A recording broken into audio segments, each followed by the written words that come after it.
پھر جب موسیٰ نے مدت پوری کر دی اور اپنے گھر کے لوگوں کو لے کر چلے تو طور کی طرف سے آگ دکھائی دی۔ وہ اپنے گھر والوں سے کہنے لگے کہ تم یہاں ٹھہرو، مجھے آگ نظر آئی ہے، شاید میں وہاں سے رستے کا کچھ پتہ لاؤں یا آگ کا انگارہ لے آؤں تاکہ تم آگ تاپو۔ سو جب اس کے پاس پہنچے تو میدان کے دائیں کنارے سے ایک مبارک جگہ میں ایک درخت میں سے آواز آئی کہ اے موسیٰ، یہ میں ہوں اللہ، تمام جہانوں کا پروردگار، اور یہ کہ اپنی لاٹھی ڈال دو۔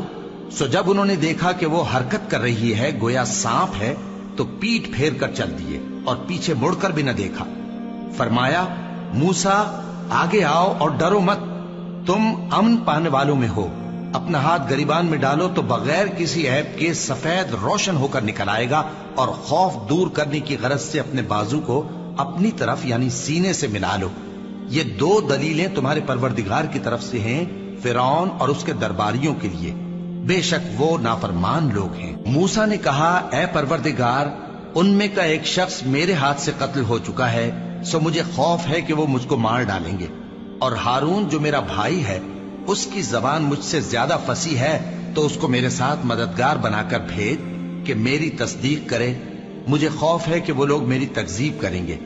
فرمایا ہم تمہارے بھائی کے ذریعے تمہارے بازو کو مضبوط کریں گے اور تم دونوں کو غلبہ دیں گے،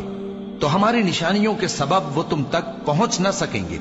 تم دونوں اور جنہوں نے تمہاری پیروی کی وہی غالب رہیں گے۔ پھر جب موسیٰ ان کے پاس ہماری کھلی نشانیاں لے کر آئے تو وہ کہنے لگے کہ یہ تو جادو ہے جو اس نے بنا کھڑا کیا ہے، اور یہ باتیں ہم نے اپنے اگلے باپ دادا میں تو کبھی سنی نہیں۔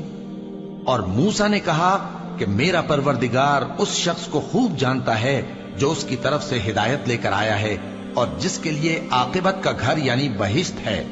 بے شک ظالم کامیاب نہیں ہوں گے۔ اور فرعون نے کہا کہ اے اہل دربار،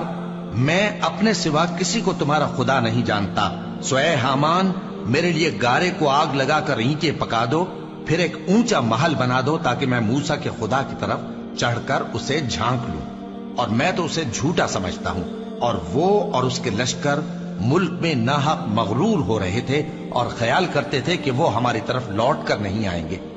تو ہم نے اسے اور اس کے لشکروں کو پکڑ لیا، آخر ہم نے انہیں سمندر میں پھینک دیا، سو دیکھ لو کہ ظالموں کا کیسا انجام ہوا۔ اور ہم نے ان کو پیشوا بنایا تھا، وہ لوگوں کو دوزخ کی طرف بلاتے تھے، اور قیامت کے دن ان کی مدد نہیں کی جائے گی، اور اس دنیا میں ہم نے ان کے پیچھے لعنت لگا دی، اور وہ قیامت کے روز بھی بدحالوں میں ہوں گے۔